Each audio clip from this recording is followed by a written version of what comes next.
नमस्कार दोस्तों, मैं हूं राज शर्मा। आप देख रहे हो यूट्यूब चैनल राज की कहानियां। दोस्तों, इस चैनल पर मैंने अब अशोक जी का ये तीसरा पार्ट डाल रहा हूं। दो पार्ट आपने सुन चुके हैं कि फोटोग्राफर अशोक जी के साथ में अभी तक क्या चल रहा था। विनीता मैम के पास वो नौकरी कर रहे थे और वो काम जो था एक तरह से फोटोग्राफर का भी और ड्राइवर का भी और बाउंसर का भी, तीनों काम अब अशोक जी संभाल रहे थे। और दो रात जब विनीता मैम उनको लेकर के जंगल में गई तब वो समझ भी चुके थे कि विनीता मैडम क्या करती हैं। अब वास्तव में जो अशोक जी थे ना, भूत प्रेत से बहुत डरते थे। लेकिन जब उस लड़की का शकल उन्होंने गोल घेरा में देखा ना, तो उसकी सुंदरता पर एक तरह से अशोक जी फिदा हो गए थे। जैसे वो लड़की की शक्ल उनकी आंखों में छप गई हो। अब इसी के अब सोच विचार में लगे हुए थे। वो लड़की से मन ही मन प्यार करने लगे थे। लेकिन थी तो वो भूत लड़की ना, एक आत्मा लड़की थी। लेकिन ये सब जानते हुए भी अशोक जी अब उस लड़की को अपना दिल दे बैठे थे। आगे की कहानी। दोस्तों, मेरा नाम अशोक है। ये जो मेरे साथ में घटना घटी थी, मैं पहला और दूसरे पार्ट में बता चुका हूं।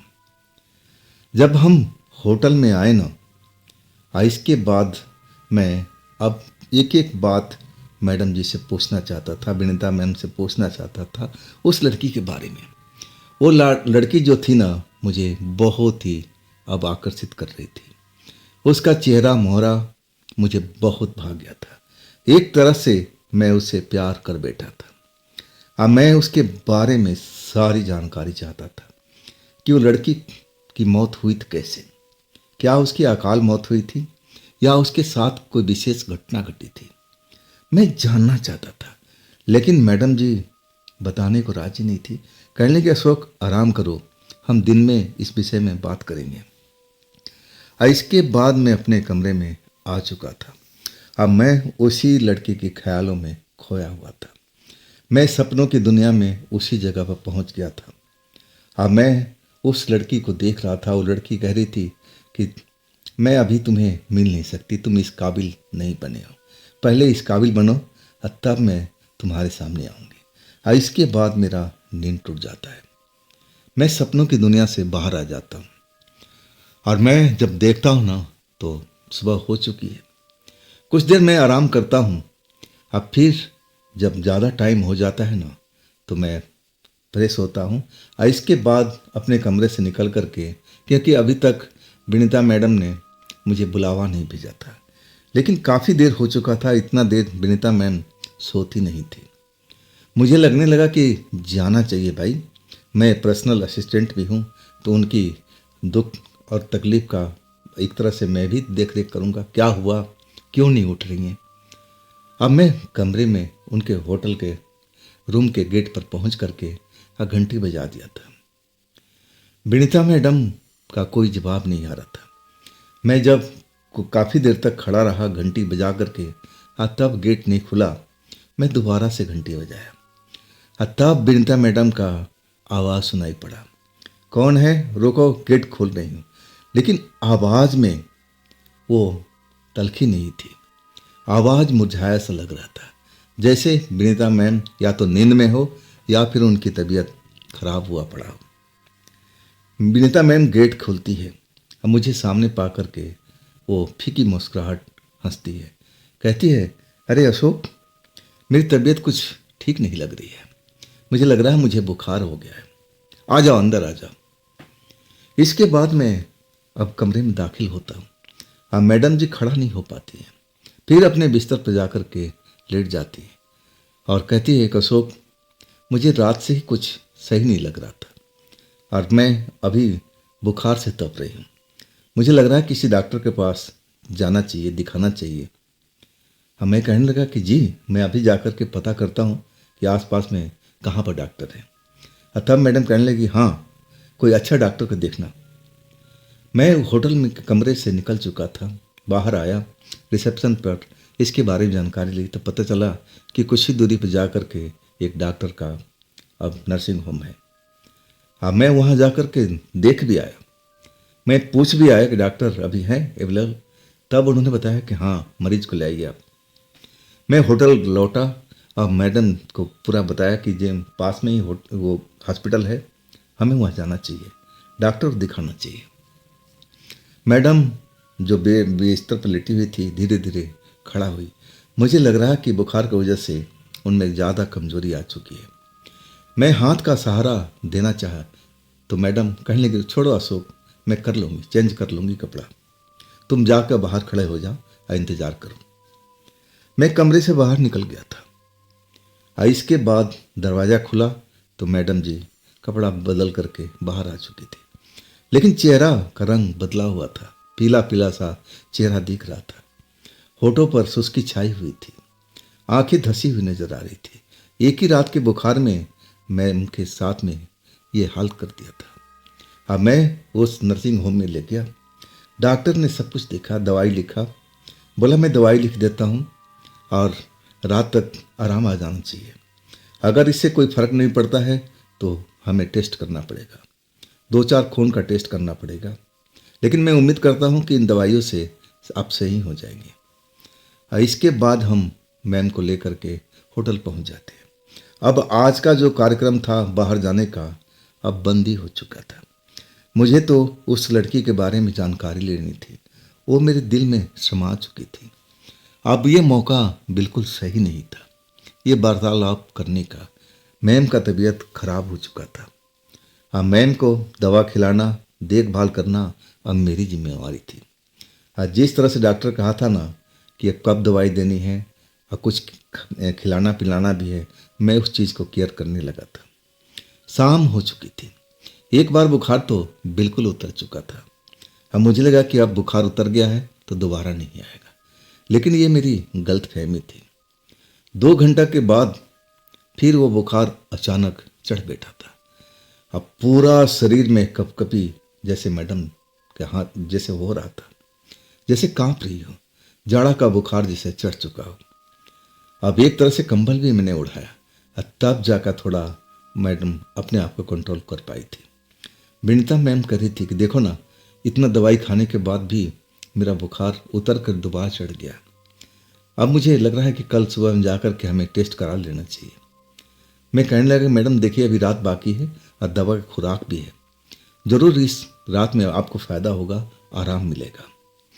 अब थोड़ा बहुत जो नाश्ता पानी उनको जबरदस्ती में कराया, क्योंकि खाली पेट दवा देने से डॉक्टर मना किया था। अब वो बड़ी मुश्किल से निवाला को लिया था। कहने लगी, मुझे अच्छा ही नहीं लग रहा है, कड़वा कड़वा लग रहा है सब। अब एक दिन के बुखार में मैम जो थी ना, विनीता मैम, टूट चुकी थी। अब वाकई में शरीर उनका कमज़ोर हो चुका था। मुझे ऐसा एहसास हो रहा था। बाथरूम वगैरह जाना होता था ना तो बड़े आराम से खड़ा होती थी और अपने आप को संभालते हुए एक एक कदम बढ़ाते हुए बाथरूम की ओर जाती थी। मुझे लगता था कि कहीं चक्कर ना आ जाए, कहीं गिर ना जाए, मुझे आशंका सा दिखाई देता था। खैर, जब रात का 10 बज गया था ना, मैं आखिरी खुराक जो था वो खिलाना था। इसके खिलाने के बाद मैं विनीता मैम को कहने लगा कि मैम अब आप आराम कीजिए, दवा मैंने आपको खिला दिया हूँ, अब देखते हैं सुबह में जो होगा, नहीं तो हम दोबारा चलेंगे वहीं पर उसी डॉक्टर के पास में। विनीता मैम कहने लगी, ठीक है जाओ अशोक, जाके अपने कमरे में आराम करो। और जैसे ही मैं आगे बढ़ने लगा ना, तभी विनीता मैम की आवाज़ आई, अरे सुनो अशोक। मैं रुक गया, ठिठक सा गया। मैं मुड़ा और विनीता मैम की ओर देखने लगा जो पलंग पर लेटी हुई थी, अब मेरी तरफ देख रही थी। उनके चेहरे पर कोई भाव नहीं था। अब फिर कहने लगी कि अशोक, बुरा ना मानो ना तो ये काम करो, यहीं पर गद्दा लगवा लो जमीन पर, हाँ तुम यहीं पर आस हो जाओ। ना जाने मुझे कुछ अच्छा नहीं लग रहा है, मुझे कुछ सही नहीं लग रहा है, क्या तुम ऐसा कर पाओगे? मैं मैम के इस हालत में मैं खुद नहीं छोड़ना चाहता था, लेकिन मेरी मजबूरी थी, जवान लड़की थी और कोई क्या सोचेगा, मैं इसी चीज़ से डरा हुआ था। मेरी भी इच्छा थी कि मैं उनके साथ में आज रात बिताऊं, उनको देखभाल करूं। मेरी उनको ज़रूरत थी। इसलिए मैं तो तैयार ही था। अब फिर मैं बेटर को बुला करके अब एक गद्दा लाने को कहा। बेटर आकर गद्दा डाल दिया था। अब दवा तो खा चुकी थी। अब मैं भी कुछ हल्का फुल्का भोजन करके अब उसी गद्दे पर आकर के अब लेट चुका था। लेकिन निगाहें एक तो घड़ी के ऊपर में थी और दूसरा निगाहें मैम के चेहरे की तरफ। मैं देख लेता था रुक रुक करके। मैडम जी अब सो रही थी, आंखें बंद थी। अब मैं देख रहा था उनके चेहरे पर एक सुकून सा था। मतलब जो बुखार है या तो कम हो चुका है या फिर बुखार एक तरह से हट चुका है। मैं उठ करके उनके शरीर को टच करना चाहता था, लेकिन हिम्मत नहीं हो रही थी। एक जवान महिला और ऊपर से हम अकेले थे। अगर उनकी आंख खुलती, अगर मैं उनका शरीर को टच करता तो ना जाने क्या वो रिएक्ट करती। इसीलिए मैं थोड़ा डरा हुआ था। मेरी हिम्मत नहीं पड़ी। लेकिन मैं बुखार को नापना चाहता था, देखना चाहता था, महसूस करना चाहता था कि बुखार उतरा कि नहीं उतरा। लेकिन मैम बिल्कुल शांत लेटी हुई थी। अब मुझे देख करके बड़ा सुकून मिल रहा था कि चलो उनके शरीर पर अब आराम मिल रहा है, तभी तो चैन की नींद सो रही है। अब फिर भी मेरी आंखें अब नींद आ चुकी थी। मैं भी अब सोने लगा था। कब मुझे नींद ने घेर लिया मुझे पता ही नहीं चला। मैं सपनों की दुनिया में जैसे ही नींद में गया ना, तो मैं सपनों की दुनिया में आ चुका था। अब मैं उसी जगह पर जहां पर वो लड़की सशरीर उस गोल घेरे में नजर आई थी, वही जगह, सब कुछ वही, सेटअप भी वही, वैसे गोल घेरा बनाया हुआ। लेकिन उस जगह पर मैम नहीं बैठी हुई, उस जगह पर मैं बैठा हुआ हूँ, जैसे मैं तांत्रिक बना हुआ हूँ। वही चीज, सब कुछ में भोजन, फूल, माला, सब कुछ, प्रसाद, मीठा, दारू की बोतल अब वहाँ पर रख रखा हूँ।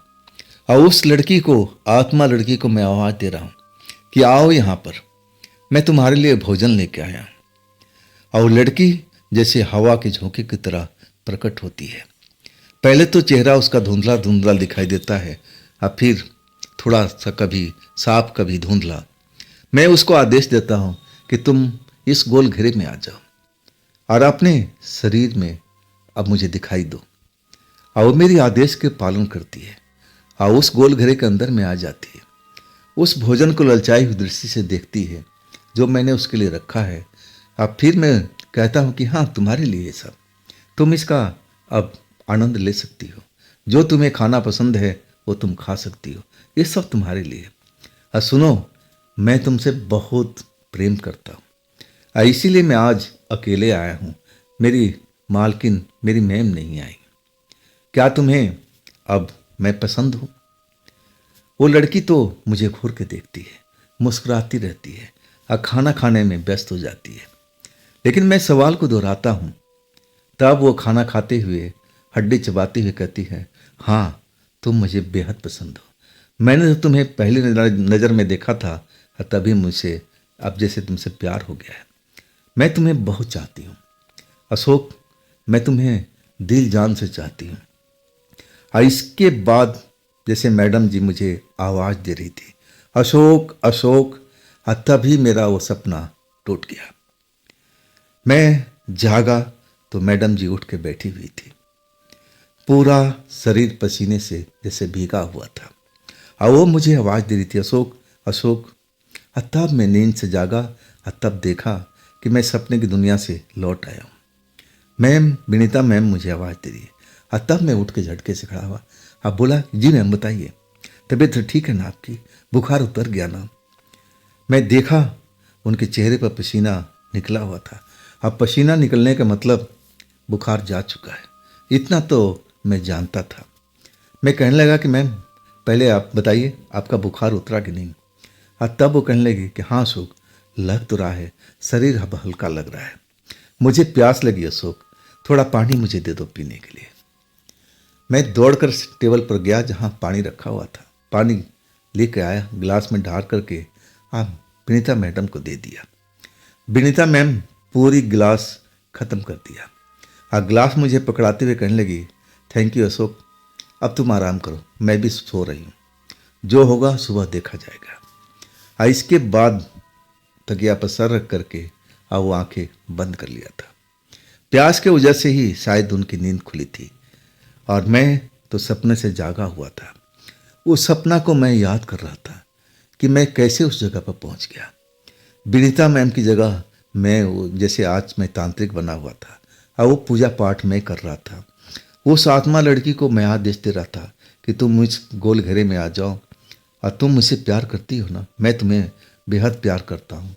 मैं उसको भोजन दे रहा हूँ, खाना खा रही है और फिर कहती, हाँ अशोक, मैं तुमसे बेहद प्यार करता हूँ।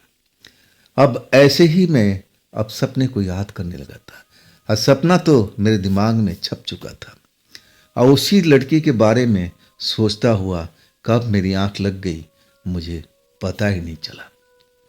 एक बार दरवाजे पर दस्तक हुई, ठक ठक ठक ठक। मैं घबरा के जागा कि सुबह हो गई क्या, लेकिन जब घड़ी देखा ना तो रात को 2 बजे हुए थे। 2 बजे कौन आ गया? मैं विनीता मैम की ओर देखता हूँ तो पलंग पर आराम से लेटी हुई हैं, उनको कोई होश नहीं है। मैं दरवाज़ा खोलता हूँ जा कर के कि क्या हो गया भाई, कौन आ गया रात के टाइम में हमें डिस्टर्ब करने के लिए। दरवाज़ा खोलता हूँ ना तो देख करके हैरान रह जाता हूँ, बाहर में कोई नहीं था। मैं दोनों तरफ देखता हूँ गलियारे में, लेकिन कोई नज़र नहीं आता। तो ये दस्तक किसने दिया? मैं जब किसी को नहीं पाता हूँ ना तो दरवाज़ा बंद कर देता हूँ, लॉक कर देता हूँ और फिर अपने बिस्तर पर आकर के लेट जाता हूँ।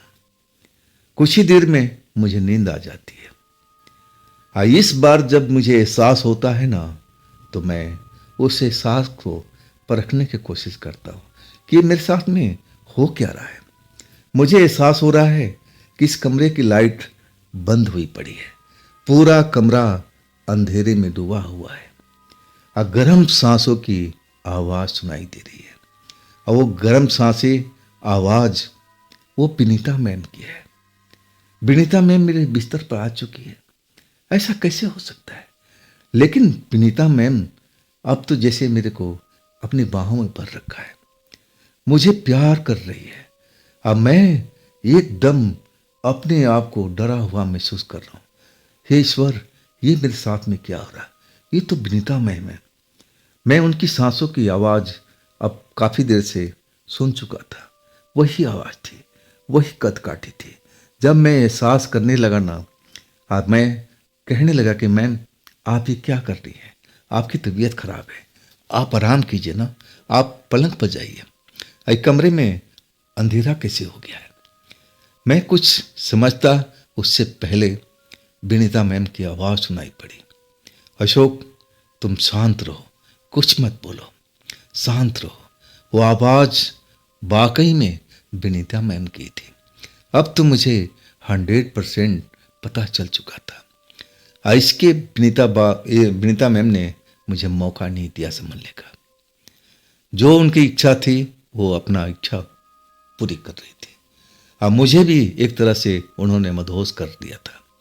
उनकी गर्म सांसें और समीप पा करके मैं भी एक तरह से दीवाना हो गया था।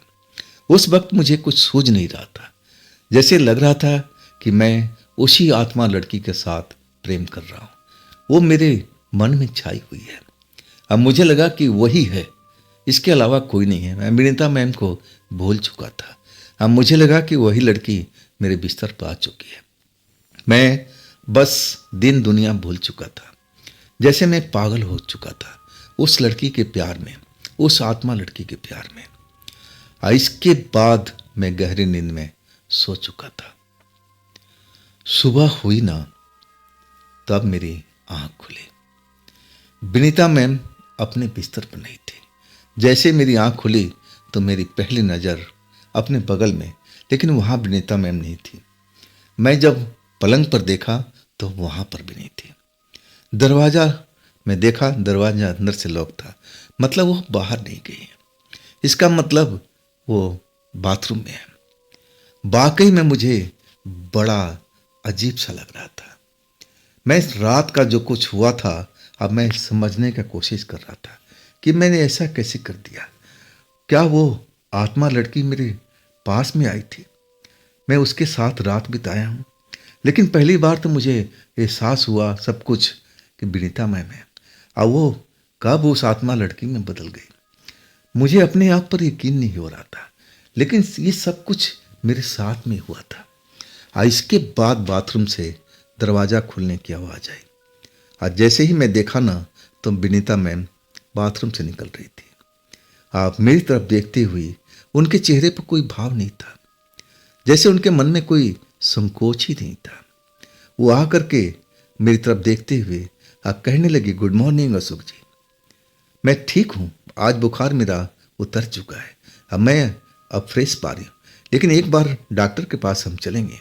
मुस्कुराते हुए अपने लहजों के अनुसार जैसे मुस्कुरा के बोलती थी, अब वैसे ही बोल रही थी। मैं तो संकोच में पड़ा हुआ था कि मैडम मेरे बारे में क्या सोचेगी। जो मैंने उनके साथ रात में किया था, मुझे बड़ा ही ग्लानि थी, पछतावा था, लेकिन उनके चेहरे पर कोई शिकन तक नहीं थी। अब मुझे देख करके थोड़ा तसल्ली हुआ कि चलो, ऐसी मैडम कुछ बोल तो नहीं रही है मेरे बारे में कि तूने अशोक मेरे साथ में क्या किया। मैं खौफ में था, डरा हुआ था, लेकिन जब मैडम ने ऐसी कोई बात नहीं की ना, तो मैं भी अपने आप को संभालने लगा था। अब मुझे लगने लगा कि ऐसा कैसे हो गया। जब कमरे में अंधेरा था, तब गर्म सांसें व आवाज़ विनीता मैडम की थी। इसके बाद जैसे मेरे सर पर भूत सवार हो गया था। मैं तो उस लड़की को पाया था अपने बिस्तर पर, उसी आत्मा लड़की को जिसको मैं दिल से चाहने लगा था। ये कैसे हो गया? इसके बाद मैडम कहने लगी, अशोक चाय का ऑर्डर करो और हम कुछ देर में चलेंगे ना उसी हॉस्पिटल में। अगर वो डॉक्टर कोई टेस्ट लिखना चाहते हैं तो टेस्ट भी करवा देंगे, ताकि इस बीमारी से निजात तो मिले। मुझे लग रहा है कि हम लोग जंगल में गए थे ना, मच्छर वच्छर काट दिया था। अब मुझे डर है कि कहीं मलेरिया ना हो गया, क्योंकि जो जाड़े का बुखार मुझे आया था ना, तभी मुझे संदेह हो गया। चल के आज चेक करवा लेते हैं। मैं मैम के हाँ अब बातों में हाँ मिलाने लगा था। अब मैं भी बाथरूम में अब चला गया था फ्रेश होने के बाद। जब मैं फ्रेश होके आया ना, तो मैं विनीता मैम अपने आप को तैयार कर लिया था। 9 बज चुके थे सुबह के। इसके बाद मैं तो अपने कमरे में जा ही नहीं पाया। मैं विनीता मैम को लेकर के हॉस्पिटल पहुंचा। हॉस्पिटल में डॉक्टर चेक किया और फिर टेस्ट भी लिखा, और टेस्ट का रिपोर्ट अब शाम तक मिलना था। लेकिन उसने सलाह दिया कि अभी आप बाहर घूमना फिरना अब बंद कीजिए, आपको आराम करने की ज़रूरत है। और वही हुआ। इसके बाद हम लोग कमरे में आ चुके थे। अब मैं एक तरह से विनीता मैम से आंखें चुरा रहा था। मुझे बड़ा संकोच हो रहा था उससे आंखें मिलाने में, लेकिन विनीता मैम को इस बात को जरा भी फिक्र नहीं थी। वो तो मेरे से आंखें मिला के बात करती थी, मुस्कुरा करके, जैसे उनके साथ कुछ हुआ ही ना हो। रात का एक एक बात मुझे याद था, लेकिन विनीता मैम को याद है या जानबूझ करके अब ये बातें छुपा रही हो, मुझे संदेह था। लेकिन मैं उस आत्मा लड़की को बिल्कुल प्यार करता था। मुझे एहसास था कि वो रात में वही लड़की आई थी। लेकिन ये विनीता मैम की जो पहली एंट्री मेरे पास में थी, वो मैं कैसे भूल सकता हूँ। उनकी आवाज़ मैंने सुना था, सब कुछ मैं अच्छी तरह से जानता था कि मेरे बगल में मेरे साथ जो प्रेम कर रही थी विनीता मैम। अब मैं इस पहेली को समझ नहीं पा रहा था।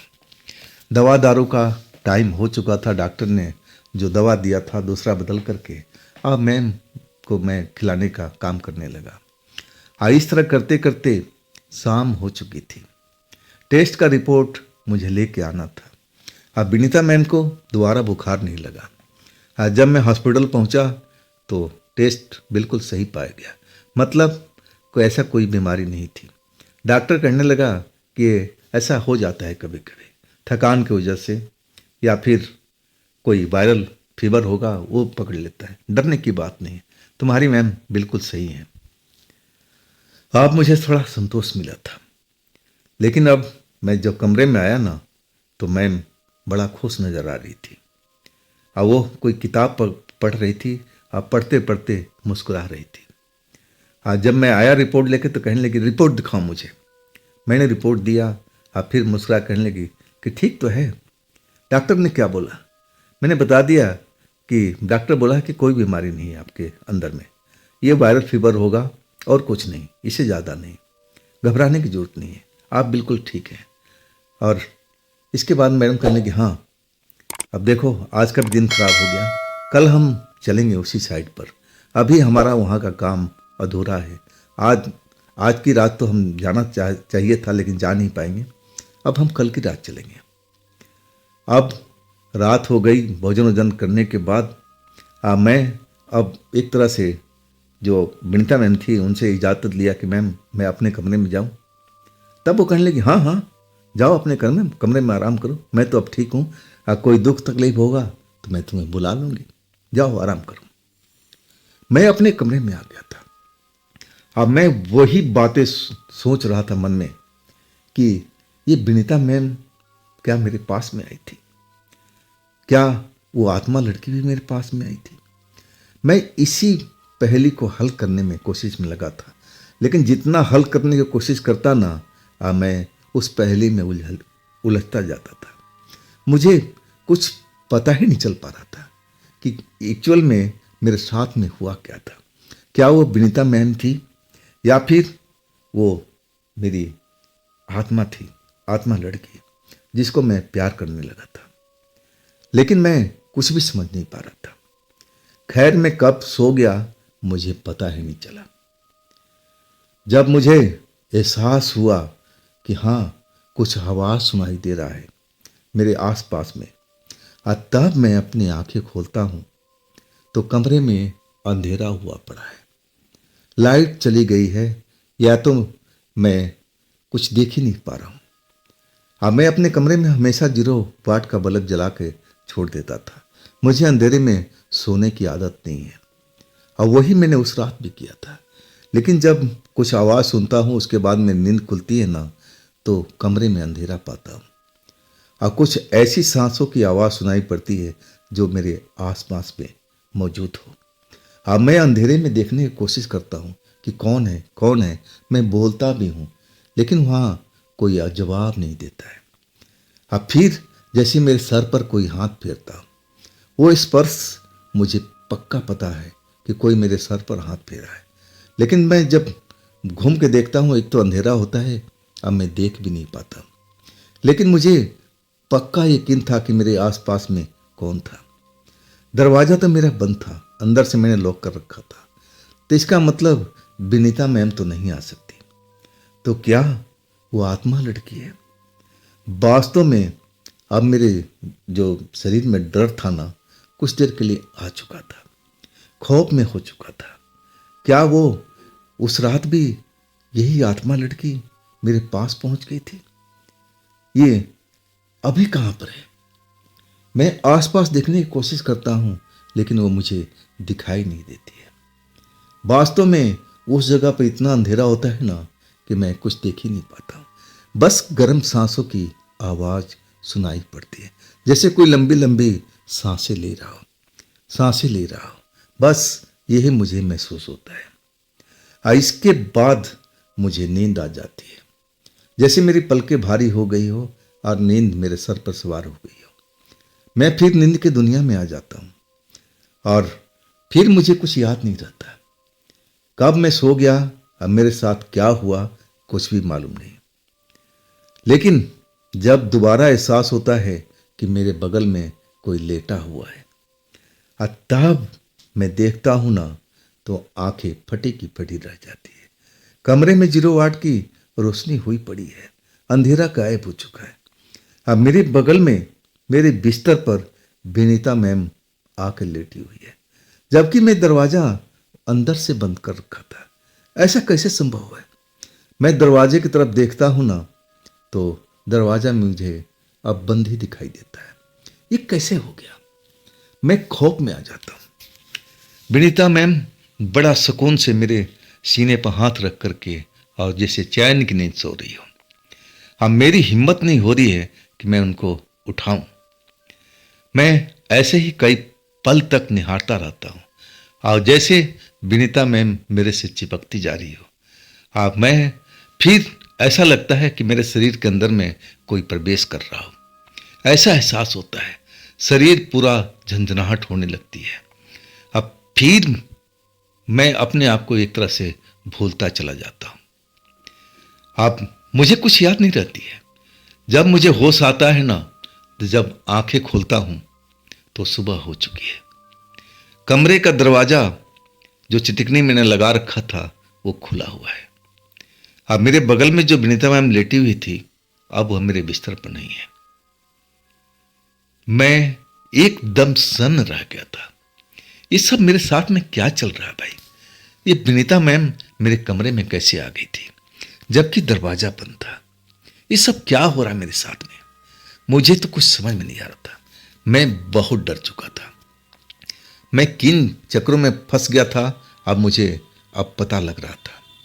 कहीं वो आत्मा लड़की विनीता मैम के अंदर सवार तो नहीं हो गई, और उसी का काम तो नहीं है कि वो मेरे कमरे का सिटकनी खोल दिया हो, अब फिर विनीता मैम के अंदर समा गई हो और वो चल कर के यहाँ तक आई हो। मुझे तो यही लगने लगा। अब मैं एक तरह से अपने आप को सचेत किया, बाथरूम गया, फ्रेश हुआ, लेकिन मैं डरा हुआ था, हर पल डरा हुआ था। ये सब मेरे साथ में क्या हो रहा है? मैं समझने की कोशिश कर रहा था लेकिन समझ नहीं पा रहा था। अब मैं गया विनीता मैम के पास में। वो तैयार बैठी हुई थी, कपड़े सब सही ढंग के पहन रखे थे, अब कोई किताब पढ़ रही थी। मैं जब उनको नमस्ते किया तो मुस्कुरा करके नमस्ते का जवाब भी दिया। अब मैं उनके चेहरे के भाव देख करके एकदम सहमा हुआ था। उनके चेहरे पर कोई सिकट नहीं थी, कोई लज्जा, कोई हया, ऐसा कुछ भी नहीं थी। अब ऐसा कैसे हो गया जबकि वो मेरे बिस्तर पर पड़ी हुई थी, मेरे सीने पर अपना हाथ रखे हुए मैं अच्छी तरह से देखा था। ये सब मेरे साथ में क्या हो रहा है? लेकिन मैं पूछूं तो कैसे पूछूं कि मैम आप मेरे कमरे में आई थी क्या? अगर ऐसी बात पूछता, अब मैडम नाराज हो जाती तो मेरी नौकरी चली जाती। मैं ये हिम्मत नहीं कर बैठा। फिर मैडम मुस्कुराती रही, पुस्तक पढ़ती रही और कभी कभी मेरी तरफ देख भी लेती थी। फिर उन्होंने कहा कि अशोक चाय का ऑर्डर करो और हम भोजन करके तब यहाँ से कहीं चलेंगे। हमें एक इलाके का सर्वे करना है, फिर हम रात को अब वहाँ पर जाएंगे। पुस्तक में शायद वो सब छपा हुआ था, तभी मैं देख रहा था कि वो पुस्तक को ध्यान दे रही थी, अब मुस्कुरा करके पढ़ते भी जाती थी। अब मैं चाय का ऑर्डर भी दिया, चाय भी आ चुका था। चाय पीते पीते मैं मैडम की तरफ देख रहा था। अब मुझे नहीं लग रहा था कि मैडम मेरे साथ में ऐसा कुछ किया होगा, लेकिन मैं अपने आप को अब उनके साथ में पाया, इस घर के बिस्तर पे भी, अपने रूम के बिस्तर पर भी। ऐसा कैसे हो सकता है भाई? बंद दरवाजे को कैसे पार कर सकता है? अब मुझे तो यही लग रहा था कि मैं उस आत्मा लड़की के जाल में फंस चुका हूँ, मैं उसे प्रेम करने लगा हूँ, तभी वो मेरे साथ में खेल खेल रही है। अब उसका तो कोई अपना शरीर नहीं है, वो विनीता मैम का शरीर का इस्तेमाल कर रही है। मुझे पक्का यकीन हो चुका था, लेकिन मैं अभी 100% इस पर था नहीं। लेकिन मेरा सोचना यही था कि ये सब ऐसे ही कर रही वो आत्मा लड़की, शरीर इस्तेमाल करती है अब विनीता मैम का, और बाकी काम इस आत्मा लड़की का होता है। मुझे यही सी बात का यकीन अब हो रहा था। मैम का अब मैं जो मैम थी विनीता मैम, अब मुझे कहने लगी कि हम भोजन के बाद हम चलेंगे, एक जगह पर सर्वे करना है और इसके बाद हम वापस आ जाएंगे। फिर हम उसी पुरानी जगह पर चलेंगे, वहाँ पर हमारा काम अभी अधूरा है, कुछ और जानकारी उस लड़की से हमें इकट्ठा करना है। इसके बाद हम लोग उसी तैयारी में लग चुके थे। कुछ सामान हमें बाजार से भी लेके आना था। मैं इसी कसमे पड़ा था कि मैं कैसी जगह पर आ गया हूँ भाई। इस काम में तो जोखिम ही जोखिम लग रहा है। मुझे ये काम बिल्कुल अब सही नहीं लग रहा था। मुझे लग रहा था कि इस काम को छोड़ दिया जाए, लेकिन इतना पैसा मुझे मिल रहा था, उस पैसे के लालच पर इस जगह पर रुका हुआ था। और दूसरी बात, उस खूबसूरत आत्मा लड़की से मुझे प्यार भी तो हो गया था, और उसी चक्कर में मैं इस नौकरी को छोड़ नहीं पा रहा था। मैं मन भी बनाया था, लेकिन विनीता मैम ने मुझे समझा दिया कि देखो अशोक, ये जो नौकरी मैंने तुम्हें दिया है ना, ऐसी नौकरी तुम्हें कहीं नहीं मिलेगी। चाहे तुम कितना भी कोशिश कर लो, इतना पैसा कोई दे नहीं पाएगा। और वास्तव में जो विनीता मैम कह रही थी ना, बात उनका सही था, क्योंकि मैं नौकरी कर चुका था। इतना पैसा मैंने कभी नहीं कमाया था जो विनीता मैम के पास मुझे मिलने वाला था, और वही मैं काम कर रहा था जो विनीता मैम कह रही थी। हाँ, मैं कभी कभी अब देखता भी था विनीता मैम का चेहरा, कि कितना भोला भाला चेहरा इनका, ऐसा काम थोड़ी कर सकती। जरूर वही आत्मा लड़की इनके शरीर का उपयोग कर रही है, उनका शरीर को साधन बना रही है अपनी अप्रेम को प्रेम करने के लिए। मुझे अब पक्का संदेह उसी आत्मा लड़की पर हो चुका था। खैर, आज हमें दूसरी साइड पर जाना था। आज जब हम वही टैक्सी रात में आई, इसके बाद हम लोग उस टैक्सी में सवार हो गए थे। हम एक नए इलाके में गए थे, और वहाँ पर जब पहुँचे ना, तो रात का 11 बजा हुआ था। मैम के हाथ में शक्तिशाली टॉर्च था, और मेरे गले में कैमरा, बैग और टॉर्च भी था। और उस लाइट के सहारे हम लोग चल रहे थे, आगे आगे मैडम और पीछे पीछे मैम। एक पेड़ के पास में जाकर के अब मैम रुक चुकी थी, और कहने लगी कि अशोक, अभी इस जगह पर हमने सुना है कि बहुत कोई पुरानी प्रेत आत्मा इस पेड़ पर रहती है। हमें इस जगह की जानकारी जुटानी है। अपना बैग खोलो और वो लाइटें बाहर निकालो। मैं पहले कंफर्म करना चाहती हूँ कि वास्तव में वही आत्मा जो कई सालों से इस जगह पर है, क्या वही है या फिर कुछ अलग मामला है। मैं लाइटें निकाल चुका था, मैडम को लाइट पकड़ा दिया था। मैडम उस लाइट को ऑन करके सफ़ेद रोशनी निकलने लगी थी, और उसी पेड़ के पास में वो लाइट रखती थी। अब फिर मुझे कहने लगी, कैमरा ऑन करो अशोक, सारा रिकॉर्डिंग करते जाओ। इसके बाद मेरा तो वही काम था, फोटोग्राफर का। मैं कैमरा ऑन कर दिया था, और उस जगह का मैं शूट कर रहा था जहाँ पर लाइट रखी हुई थी पेड़ के नीचे, और वो लाइट सफ़ेद जल रही थी। अभी तक वो लाइट लाल नहीं हुई थी। लाल होने का मतलब कि उस जगह पर कोई आत्मा आ चुकी है, लेकिन अभी तक वो लाइट सफ़ेद ही जल रही थी। अब मैम थोड़ा उस लाइट से दूरी बना करके खड़ी थी, कभी मेरी तरफ देखती थी, कभी उस पेड़ की तरफ, और कभी उस लाइट की तरफ। अब फिर अचानक वो बोलने लगी, अगर यहाँ कोई आत्मा है जो बहुत साल से यहाँ पर रहती है, जैसा मैंने सुनी हूँ, अगर वो आत्मा है तो इस लाइट के पास में आइए, हमें प्रमाण दीजिए कि वास्तव में आप यहाँ पर रहती हैं।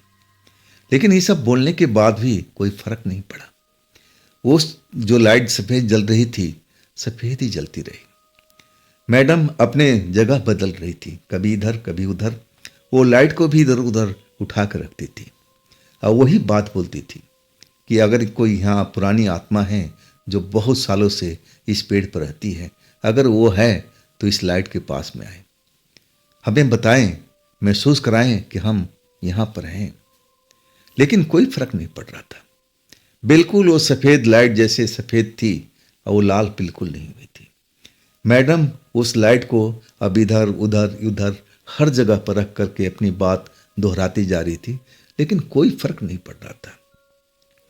अब उनको लगने लगा कि ये बात अब सही नहीं है। अगर कोई आत्मा होती तो ज़रूर हमसे संपर्क करने की कोशिश करती, उस लाइट के पास आती, और हम फिर उससे बातचीत करते।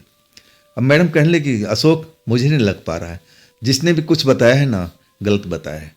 इस पेड़ के पास में ऐसी कोई आत्मा होती तो ज़रूर आती। चलो हम चलते हैं। जैसे ही मैम लाइट उठाने के लिए गई ना, वो जो पेड़ था ना, बड़ा सा पेड़ था, अचानक पेड़ हिलने लगा जोर जोर से, और वो जो लाइट सफ़ेद जल रही थी ना, वो तो लाल, कभी सफ़ेद कभी लाल कभी सफ़ेद एकदम होने लगा था। अब पेड़ इतने जोर से हिल रहा था ना कि मेरी कैमरा गिरते गिरते बचा। ये अनुभव मेरे लिए बहुत ही नया था। अचानक पेड़ पर बैठे हुए जो पक्षी थे अब वो अचानक उड़ने लगे। चमगादड़ ना जाने कहाँ से अब हमारे आसपास में मंडराने लगी थी। बड़ा ही भूतिया डरावना जगह बन चुका था वो।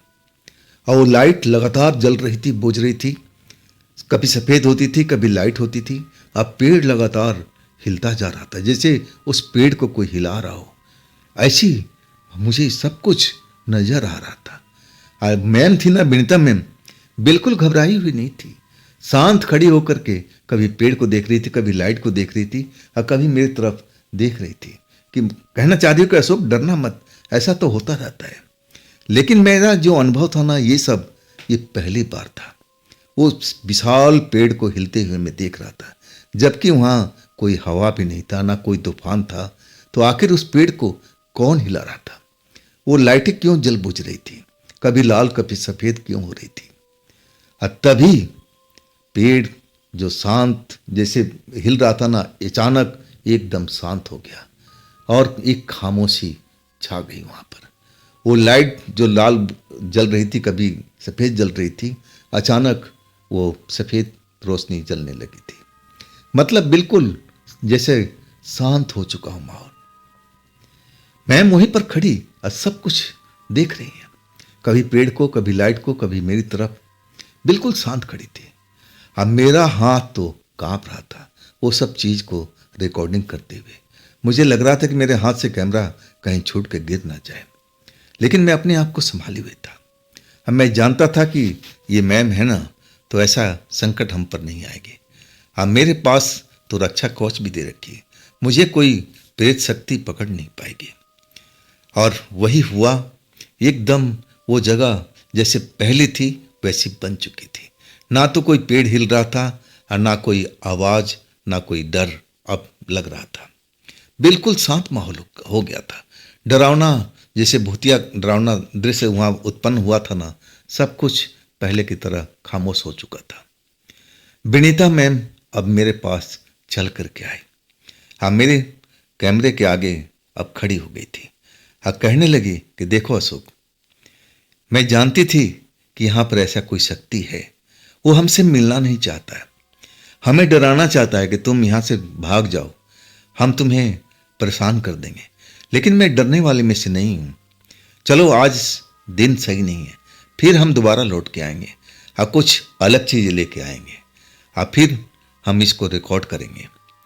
मुझे पक्का पता है कि वही आत्मा है, पुरानी आत्मा, जो इस पेड़ पर रहती है और वो हमें डरा करके इस जगह से भगाना चाहती है। आज वो बात करने के मूड में नहीं है, लेकिन हम कल आएंगे, दोबारा आएंगे और कोई और विशेष यंत्र लेके आएंगे। चलो अशोक, अब यहाँ पर रुकना ठीक नहीं है। इसके बाद वो लाइट उठा देती है, लाइट को बंद करती हैं और मुझे देती है, थैला में रख करके हम चल पड़ते हैं मेन रोड की तरफ में। वाकई बहुत डरावना दृश्य था वो। मैं जो अनुभव किया था ना, वो पहला अनुभव था जो मुझे इतना डर लगा था उस वक्त में। लेकिन मैम, विनीता मैम के चेहरे पर डर नाम के कोई चीज़ नहीं थी। जब हम रोड पर आए ना, तो काफ़ी देर हमें इंतज़ार करना पड़ा था और आखिरकार साधन मिला, वही एक ट्रक में हमें लिफ्ट मिला और फिर हम होटल पर आए थे। इस घटना से मैं इतना डरा हुआ था, खौफ में था कि कहीं जिस लड़की को मैं प्रेम करता हूँ, कहीं वो खतरनाक तो नहीं बन जाएगी। मुझे इसी बात का डर सता रहा था, लेकिन उसका भोला भाला चेहरा, मुझे नहीं लग पा रहा था कि वो मेरे लिए कोई खतरा पैदा होगी। मुझे तो उस लड़की से प्यार हो चुका था। आखिरकार हम होटल में आ चुके थे और अपने अपने कमरे में चले गए थे। विनीता मैम अपने कमरे में, मैं अपने कमरे में। इसके बाद मैं नींद के आगोश में जा चुका था। तो दोस्तों, ये थी आज की कहानी अशोक फोटोग्राफर की। ये पार्ट आपको कैसा लगा जरूर मुझे कमेंट में बताइएगा। और दोस्तों, ये भी चैनल आपका है, तो इसको भी अपना प्यार दीजिए, लाइक कीजिए, सब्सक्राइब कीजिए, अपने दोस्तों को शेयर कीजिए। अब फिर हम जल्द लेके आ रहे हैं इसका अगला भाग।